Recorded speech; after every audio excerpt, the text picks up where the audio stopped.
आता एक जसं ऑप्टिकल ऍक्टिव्हिटी एक मोठा टॉपिक होता, ठीक आहे. तसाच आता एक मोठा टॉपिक शिकवतो मी तुम्हाला, सबस्टिट्यूशन रिॲक्शनचा. आणि तो सबस्टिट्यूशन रिॲक्शनचा टॉपिक जो आहे, आवाजाचा जर काही प्रॉब्लेम झाला तर मग सांगा ना बरं. नवीन ते थांबा एक मिनिट, मी ते जुनच लावतो. जाऊ रे आपलं जुनं. चांगला येत आहे पक्क. नाही हेडफोन आवाज 3 महिन्यापासून हेडफोन बरोबर. काय ऐकलं का रे हिमांशू? हिमांशू येत आहे सर. हा, तर सबस्टिट्यूशन न्यूक्लिओफिलिक रिॲक्शन, ठीक आहे. सबस्टिट्यूशन न्यूक्लिओफिलिक रिॲक्शन, याला आपण SN रिॲक्शन म्हणतो. SN reaction. SN म्हणजे सबस्टिट्यूशन न्यूक्लिओफिलिक. आता या सबस्टिट्यूशन न्यूक्लिओफिलिक मध्ये मी तुम्हाला सांगितलं होतं की one nucleophile replace by the another nucleophile. बरोबर आहे. One nucleophile replace by the another nucleophile. It is called as substitution nucleophilic किंवा न्यूक्लिओफिलिक सबस्टिट्यूशन रिॲक्शन. आता याच्यात दोन प्रकार आपल्याला घ्यायचे. एक म्हणजे SN2 रिॲक्शन मेकॅनिझम.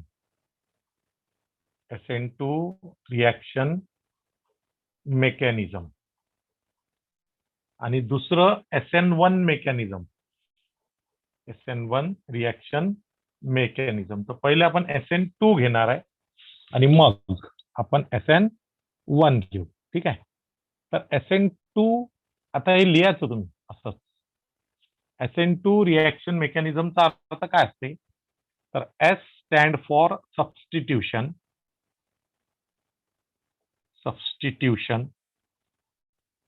त्यानंतर N स्टँड फॉर न्यूक्लिओफिलिक आणि 2 स्टँड फॉर बाय मॉलिक्युलर. ठीक आहे. आता पहा याच्यात कसं असते, मी थोडंसं तुम्हाला पहिल्यांदा आयडिया देतो, थोडंसं समजून घ्या. तर आता याच्यात काय रिॲक्शन मेकॅनिझम म्हणजे काय असते, SN1 आणि SN2 ही रिॲक्शन मेकॅनिझम आहेत. शब्द आहे मेकॅनिझम.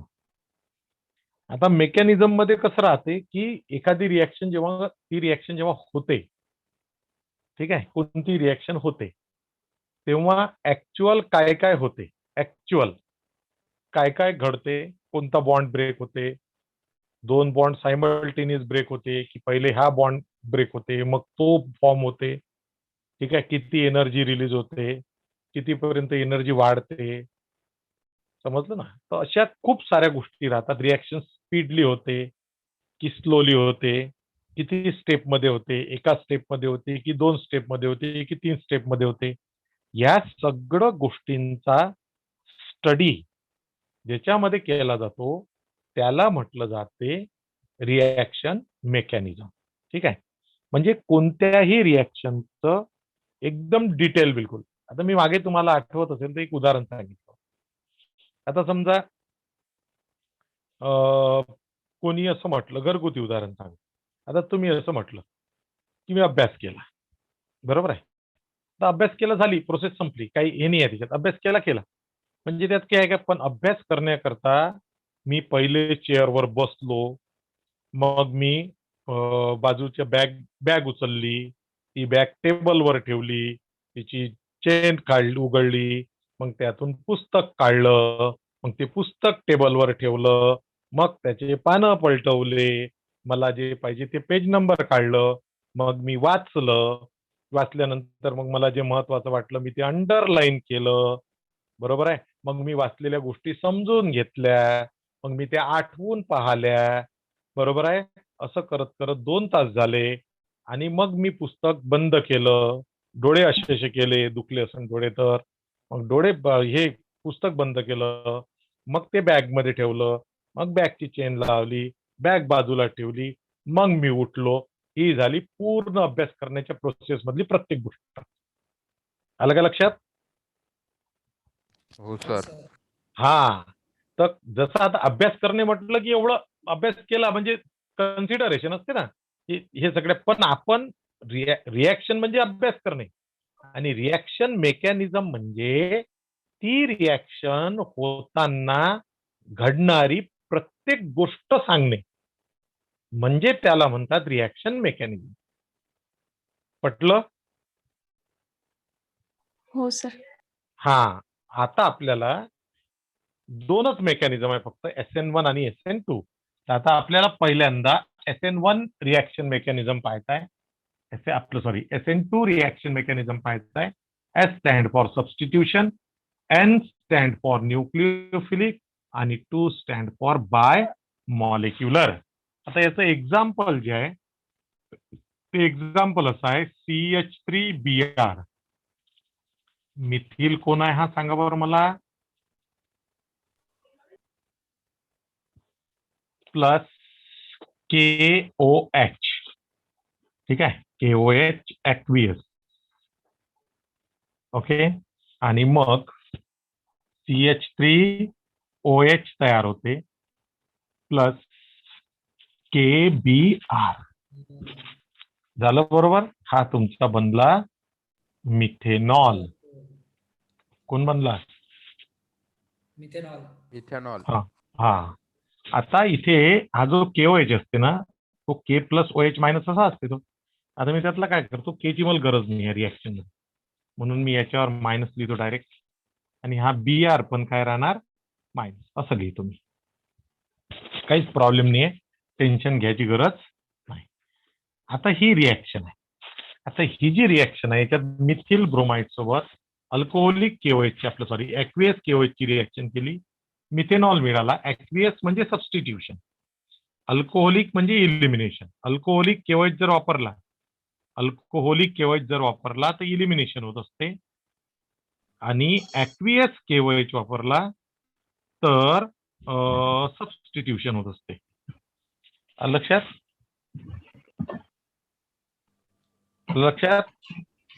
हो हो सर. सर. हा, Charvaka.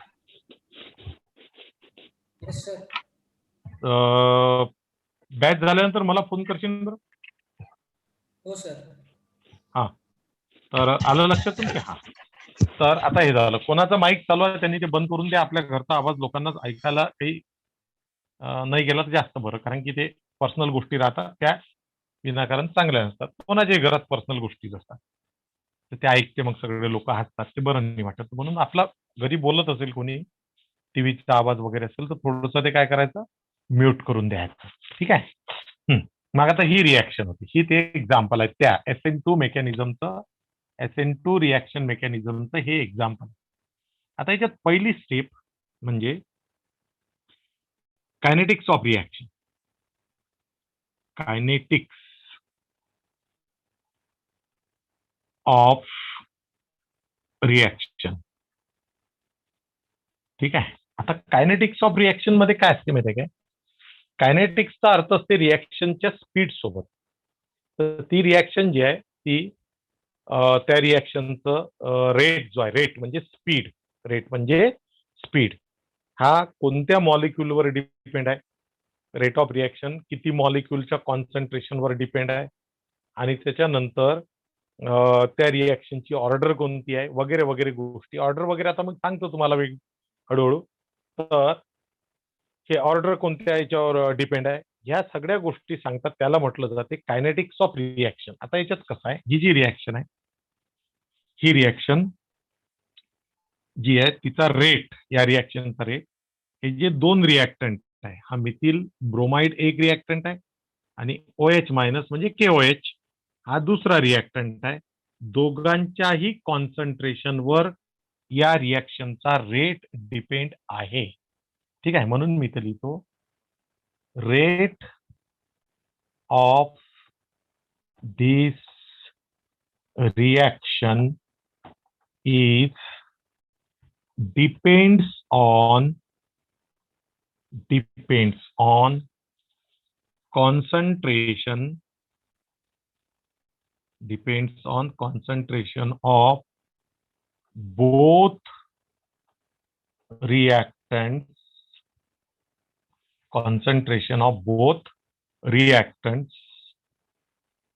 CH3Br and OH minus. Therefore, this is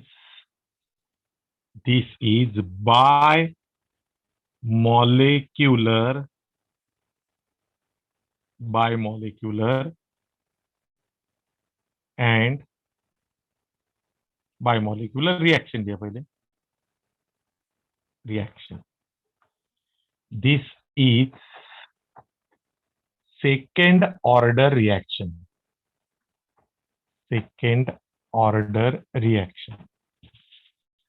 ठीक आहे, हे लिहिणं झालं असेल तर सांगा, मी वरचं कट करतो. झालं सर. बर,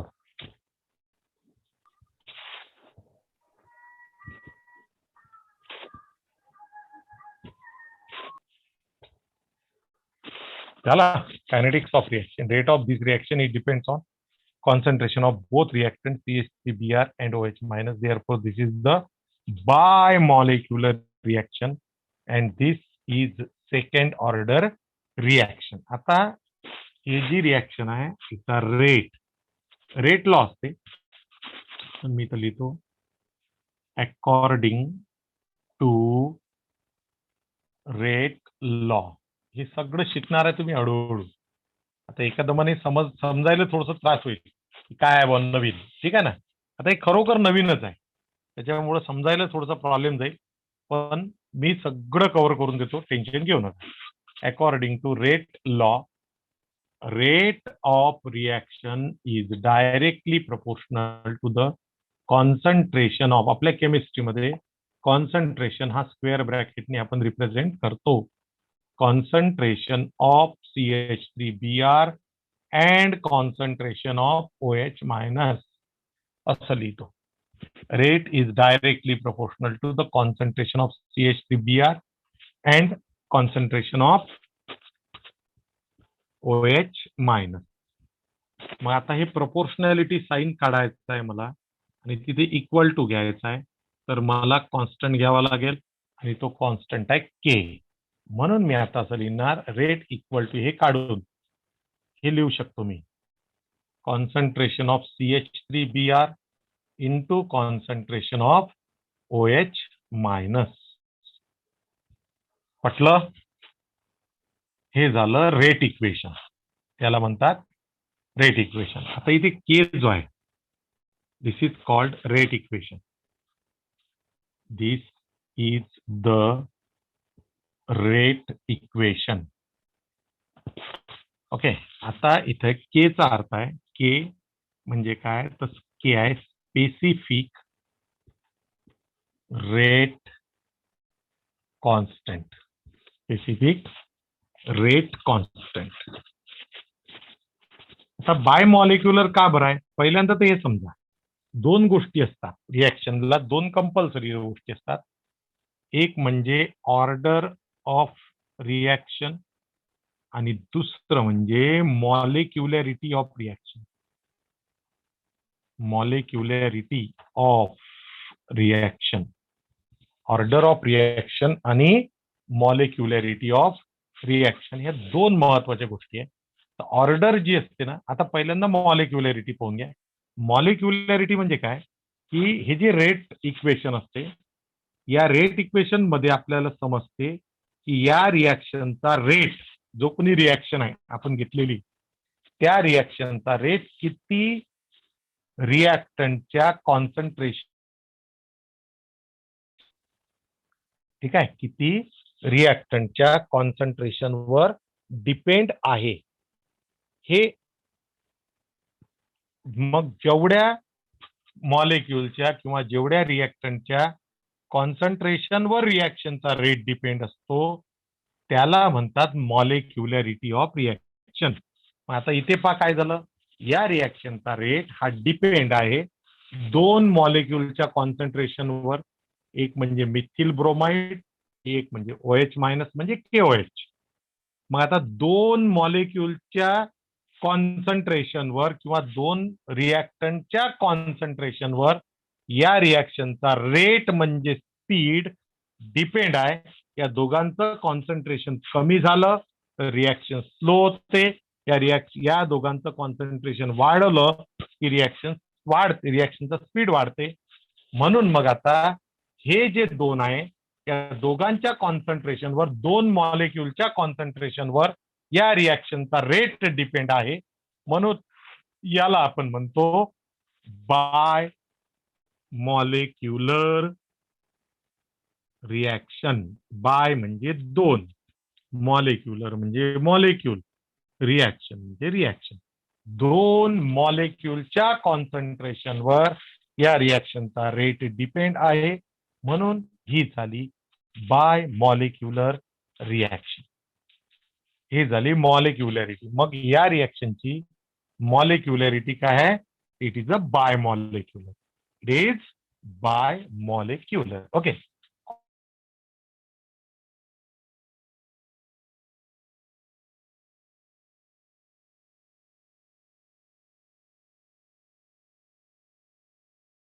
पॉवर राहते त्या पॉवरची सम. पॉवरची सम. आता याची पॉवर किती असेल सांगा बरं मला. इथे काहीच नाही. याची पॉवर काय? 1. याची पण किती आहे?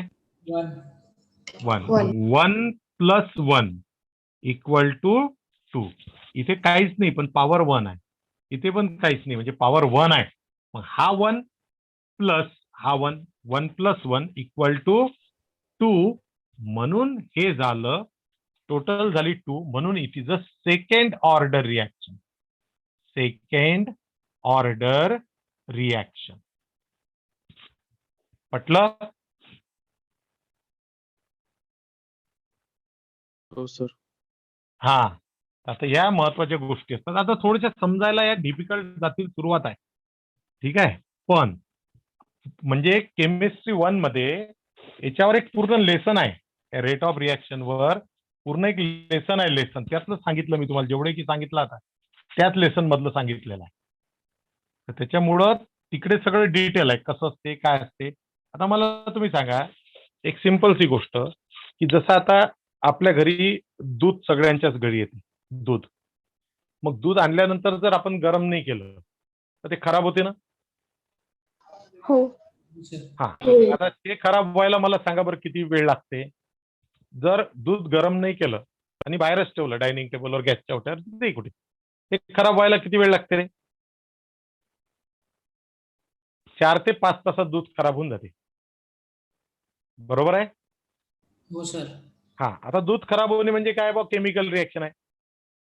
दूध खराब होणे म्हणजे केमिकल रिॲक्शन असते. म्हणजे त्याच्यामध्ये केमिकल रिॲक्शन 4 ते 5 तासात होऊन जाते. तेच दुधाचं दही बनण्याकरता कमीत कमी 24 तास लागतात. म्हणजे ती रिॲक्शन व्हायला 24 तास वेळ लागतो. आपल्या घरी जे व्हेजिटेबल्स आणले जातात, भाजीपाला वगैरे, ते पण सडते, पण त्याला सडायला 3-4 दिवस लागतात. म्हणजे ते अधिकही केमिकल रिॲक्शन लेट स्लो झाली.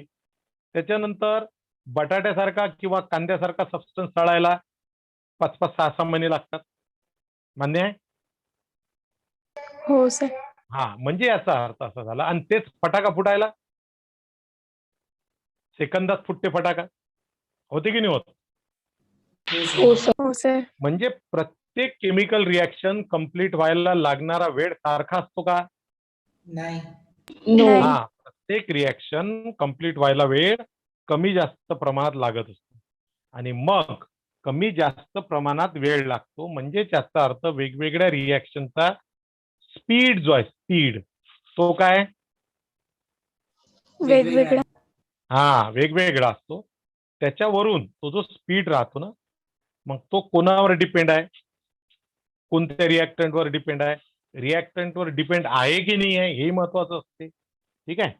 तर त्याच्यावरून हे रेट लॉ वगैरे आलेले आहे.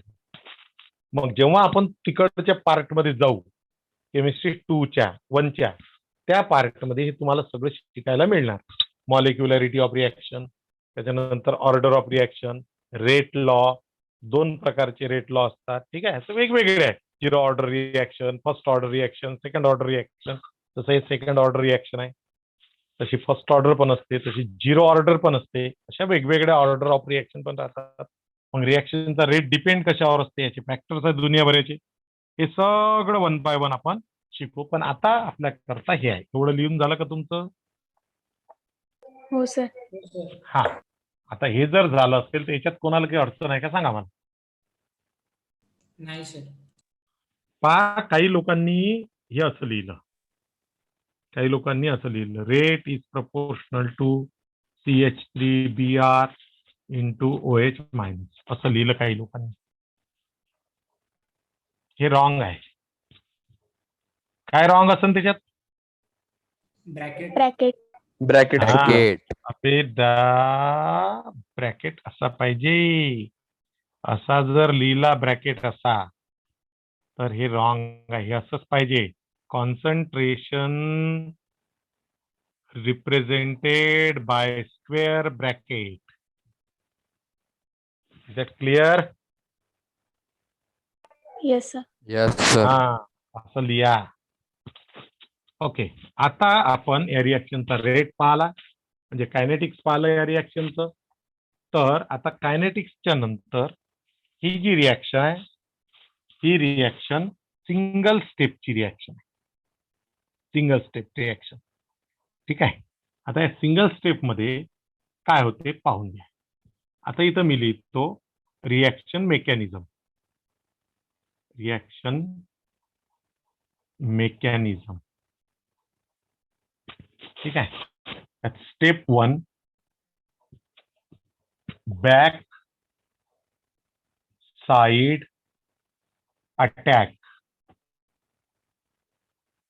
Attack of nucleophile.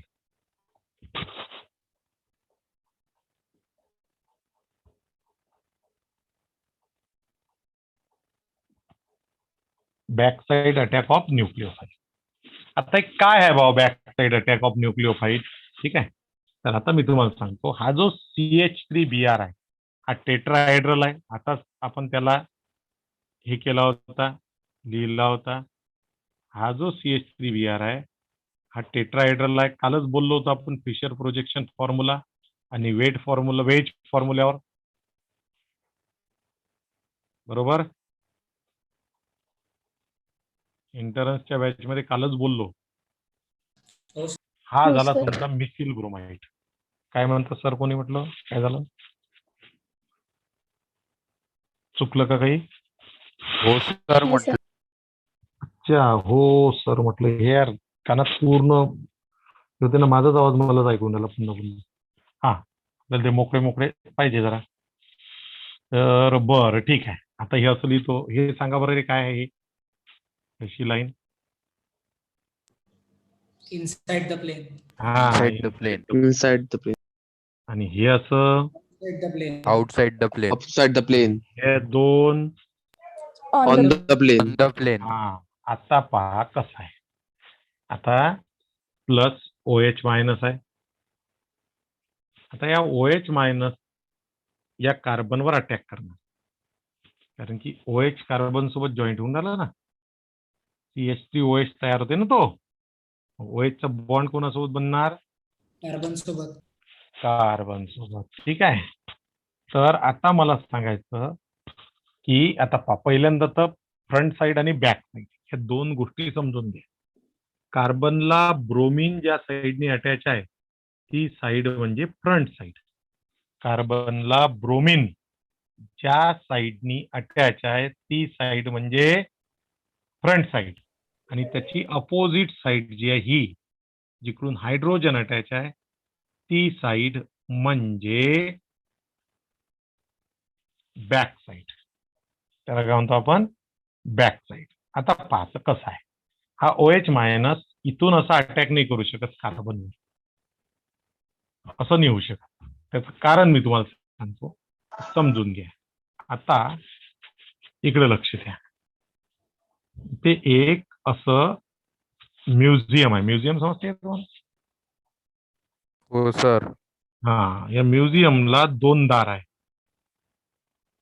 म्युझियमला 2 कार आहे. याच्यात एक डायमंड ठेवलेला आहे. डायमंड ठेवलेला आहे. ओके. हा डायमंड म्हणजे कार्बन.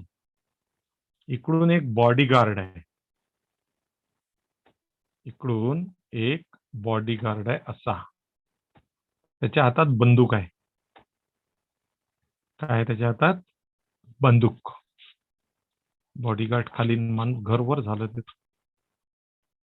इकडे काढू असा बॉडीगार्ड आहे. त्याच्या हातात आहे बंदूक. बंदूक आहे. ओके. आणि इकडून लहान लहान हे हा जो गार्ड आहे ना, हा BR आहे. आणि इकडून लहान लहान 3 मुलं खेळत आहे. 1 2 3. हे सांगा कोण असून मग? हायड्रोजन. हायड्रोजन. अरे 3 मुलं कोण असेल?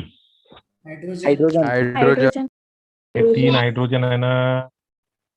आता हे झालं. आता हा OH मायनस आहे. चोर. याला या कार्बन हा डायमंड वर अटॅक करायचा आहे. डायमंड चोरून न्यायचा आहे त्याला. तर मला सांगा, तो इकडून जाईन काय याच्याकडून? असं येईल काय? आणि त्याला म्हणन काय की भाऊ तुम्ही थोडा वेळ साईडला जा आणि मला तो हिरा चोरून घेऊन जाऊ द्या. असं होईल का? नाही. हा, तुम्ही असते तर काय केलं असतं? लहान पोरांकडून गेलो असतो. हा, पाय ना आयडिया त्याच्या डोक्यात. बर, तर बरोबर आहे. हा OH मायनस इकडून येणार आणि इकडून येऊन त्या लहान लहान मुलांना 1 5 रुपयाचं डेअरी मिल्क चॉकलेट दिलं. 5 रुपयाचं एक चॉकलेट दिलं त्याला. बरोबर आहे ना? एक याला 15 रुपयात कार्यक्रम होऊन जातो.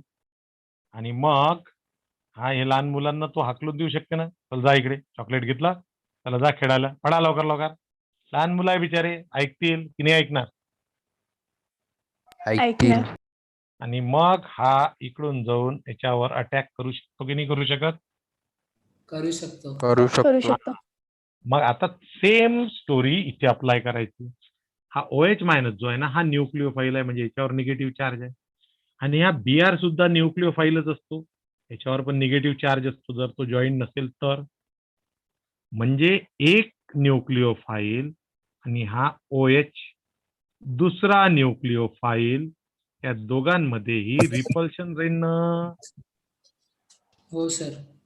कारण की दोघांवरही निगेटिव्ह चार्ज आहे ना. हो सर. हो सर. हा, आणि दोघांवरही निगेटिव्ह चार्ज असल्यामुळं हे एकमेकांना रिपेल करतील. ही झाली पहिली गोष्ट. दुसरी गोष्ट की ब्रोमीन, आता हे तर झालं अशी स्टोरी बनवणे. आता मी तुम्हाला सांगतो आधी. पहा इकडे, हा कार्बन आहे. ऐका रे होई पिल्लू, हा कार्बन आहे. त्याला ह्या इकडून एवढा मोठा ब्रोमीन अटॅच आहे आणि इकडून पिल्लू पिल्लू 3 हायड्रोजन अटॅच आहे. आता हे झालं, अशी परिस्थिती आहे याची. आता हा जो OH मायनस आहे, हा O आणि त्याला हा H. ठीक आहे. याला ह्या ब्रोमीन कडून अटॅक व्हायला जागा तरी आहे का? पावर किती मोठा आहे तो? ब्रोमीन मोठा आयटम आहे ना. हो सर. तर याला सरळ सरळ इकडून जागा भेटू शकते. एक हायड्रोजन समजा इकडे सरकून दिले आणि चल इकडे हो, चल इकडे हो, आणि एक तिकडच्या साईडने मागच्या साईडने असा दिला पाठवून. मागच्या साईडने समजते ना तुम्हाला? एवढी मोठी जागा ओपन होते ना त्याच्याकरता. होते की नाही होत सांगा? हो सर. होते. हॅलो होते सर. हॅलो. होते सर. हा, मला वाटलं संपली का बॅच. किती वेळ आहे रे उमांची पायवर? 7:45. बर, म्हणजे आहेच. तर इथे एवढी मोठी जागा ओपन होते, म्हणून इकडून जागा याला अटॅक करायला कार्बन. इकडून नाही आहे, कारण की हा खूप मोठा ॲटम आहे ब्रोमीन. एक तर याचं आणि याचं रिपल्शन आहे. पहिली गोष्ट, पहिलं कारण की हा इकडून अटॅक का बरं करत नाही, तर रिपल्शन आहे. दुसरं कारण की साईजचा प्रॉब्लेम आला. आणि तिसरं कारण आता हा अटॅक या साईडने करतो कारण की या साईडने याला सुटेबल कंडिशन आहे. बरोबर आहे. म्हणून OH मायनस काय करतो, इकडून अटॅक करतो. कोणत्या साईडनी? बॅक साईडनी. ठीक आहे. आता बॅक साईडनी अटॅक करतो म्हणून मग पहा आता कसं होते सिच्युएशन. तर मी काय करतो, प्लस OH मायनस इथं लिहितो. हा आता इकडून अटॅक करणार. ही गोष्ट कन्फर्म झाली. ठीक आहे. हा OH मायनस जो आहे तो इकडून अटॅक करणार. ही गोष्ट कन्फर्म झाली की नाही झाली सांगा बरं. मग आता असं झालं की हे जे होते ना याचा अटॅक होणे कार्बनवर, it is a slow step. Slow आहे ती. आणि जी स्लो स्टेप असते ना त्या स्टेपमध्ये रिॲक्शनचा स्पीड मोजत असतात, डिटरमाइन करत असतात. म्हणून त्याला RDS म्हणतो आपण, म्हणजे रेट डिटरमाइनिंग स्टेप. RDS म्हणजे रेट डिटरमाइनिंग स्टेप. तर जी स्लोवेस्ट स्टेप असते, स्लोवेस्ट स्टेप जो असते ती असते RDS, रेट डिटरमाइनिंग स्टेप. याचा अटॅक करणे ही स्लो प्रोसेस आहे. म्हणून ती स्लो लिहिलं आपण. म्हणून रिॲक्शन रिव्हर्सिबल असू शकते. म्हणजे समोर जाऊन ती रिॲक्शन बॅक पण होऊ शकते. आणि असं झालं की हे 3 हायड्रोजन जे आहे ते 3 हायड्रोजन असे चालले जातात या साईडनी असे. हा एक झाला, त्याच्यानंतर हा दुसरा झाला, इकडून एक H, इकडून एक H आणि इकडून एक H. आता काय होते की हा OH मायनस जसा जसा याला जॉईंट होते या कार्बनला तसा तसा हा दूर दूर जाते.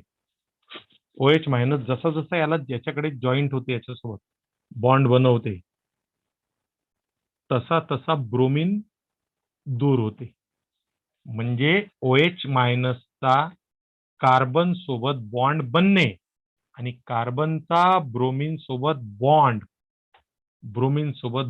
ब्रेक होणे. हा ब्रेक होणारा बॉन्ड आहे आणि हा फॉर्म होणारा बॉन्ड आहे. ही कशी प्रोसेस आहे रे सांगा बरं मला.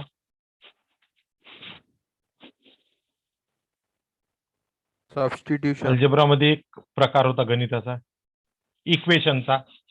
Simultaneous equation. पुन्हा आहे का, आय रिपीट, की कार्बन OH मायनसचा कार्बन सोबत बॉन्ड बनणे, आपलं कार्बनचा ब्रोमीन सोबत बॉन्ड ब्रेक होणे हे एकाच वेळेस होते. जसजसा हा बनत जाते सबस्टिट्यूशन. जसजसा हा बनत जाते तसतसा हा ब्रेक होत जाते.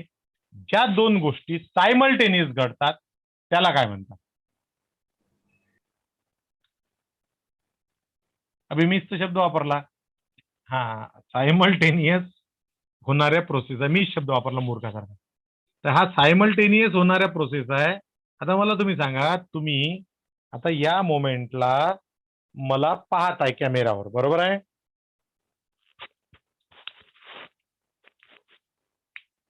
तुम्ही या मोमेंटला मला कॅमेरावर पाहताय, sir no. Yes, sir. Yes sir. सोबत मला ऐकत पण आहे. हो म्हणजे सर. मला पाहणे किंवा आपण एकमेकांसोबत बोलताना त्या व्यक्तीला पाहतो पण आणि त्याचा ऐकतो पण, किंवा आपण त्याला पाहतो आणि त्याच्यासोबत बोलतो. मग या दोन्ही कशा प्रोसेसेस आहे मला सांगा बरं. पाहणे आणि बोलणे किंवा ऐकणे. सायमल्टेनियस. Simultaneous. हा, Simultaneous. बस तसंच मला म्हणायचं आहे की OH चा कार्बन सोबत बॉन्ड बनणे आणि ब्रोमीनचा कार्बन सोबत बॉन्ड ब्रेक होणे या दोन्ही सायमल्टेनियस प्रोसेस आहे. म्हणजे आता हा जेव्हा 10% बनेल ना, 10% बनला हा, तर हा 10% ब्रेक होईल. हा 50% बनला तर हा 50% ब्रेक होते. हा 80% बनला, हा 80% ब्रेक झाला. हा 100% बनला, या 100% तुटून जाईल. लक्षात आलं. हो सर. हा, तर आता तुमच्याकरता ही जी स्टेज आहे या स्टेजमध्ये तुम्हाला एक विशेष गोष्ट दिसत आहे. सांगा कोणती.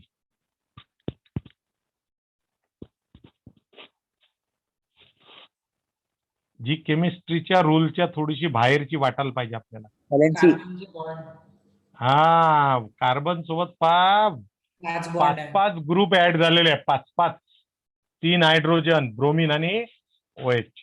मग अशा वेळेस जे आहे या कार्बनची स्टॅबिलिटी एकदम कमी होऊन जात असते. अनस्टेबल बनते तो कार्बन, कारण की त्याच्यावर अटॅक 5चा अटॅक आहे त्याच्यासोबत. एक म्हणजे 3 हायड्रोजन अटॅच आहे, एक ब्रोमीन पण आणि एक OH पण त्याच्यासोबत अटॅक करत आहे. म्हणजे त्याच्याकडे बॉन्ड बनवण्याचा त्याच्यासोबत प्रयत्न करत आहे. अशा वेळेस हा कार्बन खूप जास्त अनस्टेबल असते. म्हणजेच अनस्टेबल असणाऱ्या गोष्टीची एनर्जी कशी असते? जास्त. हा, एनर्जी जास्त. जास्त तर स्टॅबिलिटी कमी. एनर्जी जास्त तर स्टॅबिलिटी कमी. हा एनर्जीचा कार्बन आहे आणि म्हणून हा अनस्टेबल असते. आणि म्हणून ही अनस्टेबिलिटी त्याला आपण म्हणतो ट्रान्झिशन स्टेट. काय शब्द आहे? Transition state. ठीक आहे. TS म्हणजे ट्रान्झिशन स्टेट. ट्रान्झिशन म्हणजे जे पार्शियल म्हणू शकतो आपण त्याला, पार्शियल, जे कम्प्लीट नाही आहे असं. ना हा कम्प्लिटली बनला, फॉर्म झाला, ना हा कम्प्लिटली ब्रेक झाला. खूप जास्त प्रमाणात अनस्टेबल कार्बन आहे हा. It is a transition state. आणि तेव्हा त्या ट्रान्झिशन स्टेटमध्ये कार्बनची एनर्जी खूप जास्त असते. हाय एनर्जेटिक राहते तो, म्हणजेच तो हायली अनस्टेबल असतो. आता काय होते? आता मला सांगा चार्जेस बद्दल. आता पोझिशन अशी होती बाळांनो, कार्बन सोबत ब्रोमीन होता आणि इकडे OH वर मायनस होता. हा आता याच्यासोबत बॉन्ड बनवणार आणि हा हळूहळू ब्रेक होणार. मग मला सांगा आता चार्जेस बद्दल काय तिघांच्याही? Br वर निगेटिव्ह. बर, Br वर निगेटिव्ह, तर डेल निगेटिव्ह राहील, कारण की तो पूर्ण नाही ब्रेक झाला ना, पार्शियल ब्रेक आहे.